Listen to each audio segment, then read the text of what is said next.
What's up guys, it's Boy here, finally with the final PUBG tips and tricks video for the fourth map, Vikendi. Alright guys, hopping right on into it, I want to make a point to not underestimate shotguns. Here you'll see me pick up the model 1897, which is the worst shotgun for range in the game, and we're under attack from a bunch of individuals with mid-range rifles, and I'm about to murk one of them with said shotgun. So don't underestimate these weapons, especially in the early game. If you need to grab something and put people down fast, they're phenomenal. Now this brings us to advice that's more so in line with Vikendi especially. On this map you'll find the MP5, and ever since the UMP nerf, I'd say this is up there with one of the best SMGs. It's essentially an Uzi, except you can put on certain modifications that you couldn't to the other weapon. It's a fantastic gun for both mid-range and close range. It's controllable. Like I said, you can make it a stealth weapon. The range is not what the broken UMP used to be, but it's still something worth your time to pick up. In terms of positioning on Vikendi, getting sniped is going to be a mainstay on this map, so I'd say find a stable location with a lot of walls. I always like to get me and my team into a two-story building. You can have your two of your teammates act as snipers and the other two can watch the stairs. You're covering each other's backs. The snipers play aggressively, you play defensively, and it's very hard for another team to get to you. Also, if you can, be sure to take advantage of these buildings that have this little hole inside of the roof, because then you and the snipers can have cover, so you can play both offensively and defensively. It just minimizes all the risk that you face going in on this map, because again, snipers are a big problem. In terms of where to land, I always like to go to one of the main locations. I do this even though it gets kind of hot when you first land there, because if you can take a large group of buildings, not only can you loot them, but get yourself into a decent position. Also, it's easier to find a car, and that brings us to our next step of this strategy. Because sniping is such a big problem, finding a car when you're moving across large spaces from one house to another, because that's how Vikendi is going to work if you're going to want to survive. You're really going to need to go from one shelter to another shelter as fast as you can. So by having cars, you minimize the risk of getting shot in the back. Normally when you go to these larger areas, even though it's risky at the beginning, you can hop into a car easier because normally these locations have said cars. We landed at Mount Kresnik this time, which didn't have a car, which was unfortunate, but the majority of the time, be near the larger areas because then you'll find a vehicle. Also, when you're moving as a team and you get attacked and you kill your attacker, try not to spend too much time looting them.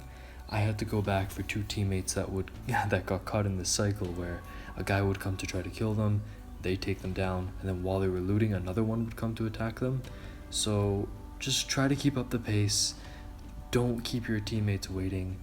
Keep moving. Once you have decent guns, don't put so much emphasis on the looting. I've died so many times because of that, so just so you guys know.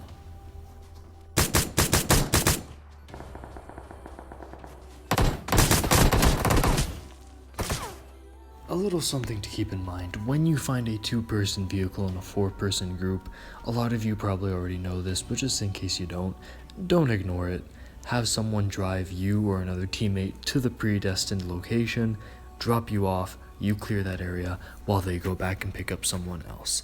It's a little annoying to do the trips and you might get problems, as we do, as you'll see soon enough, but it's much better than just running around in this map. And again, I'm sorry to sound so redundant, but you really want to try to avoid getting sniped here.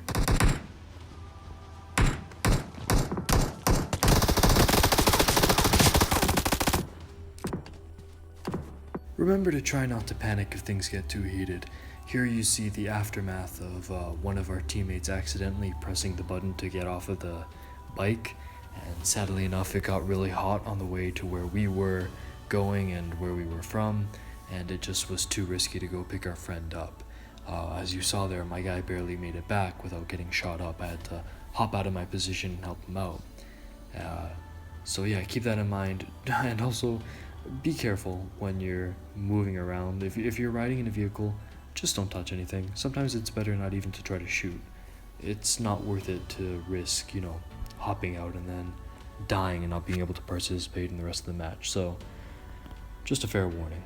Now, towards the end of the match here, as it usually goes with PUBG, we were forced out of our good positioning and out into the open. This is why it's always important to keep a decent sniping weapon. If you can't find a sniping weapon, a good alternative specifically to Vikendi would be the G36C. I didn't pick it up because I was satisfied with my SKS and an MP5. Those are two very balanced weapons in terms of helping each other out for the different roles they play. But if you need one gun does all that's easy to find on this map, get that G36. It's a melt machine up close. It's moderate recoil, far ranges you can use it almost like an M16. So if you need a backup weapon, you can't find anything to balance each other out, that's your one go-to gun. Especially since most situations end up being either running into someone when you're defending a building, or as you can see here now, being stuck out in the grass and hoping you don't get sniped. Now for this last little bit, I'm not going to talk much, but I'm just going to give you the outline of our plan here. Essentially, when you're going up against people with better positioning, of course throw smokes to distract them, but if it's teams, if you knock one of them out, use that time when they're healing the other guy to get up and run and get closer. You'll see my teammate knocks one down, and then we decide to get up and go. So you'll see that at work here, so sit back and enjoy.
Alright, so as a recap, guys, go to one of the bigger places, clear out the buildings and hold them, get yourself some good loot, get yourself a car. If you need to, go to the middle of the zone, get into another building, or have a balanced set of weapons, or if you just want to go practical, take the G36C.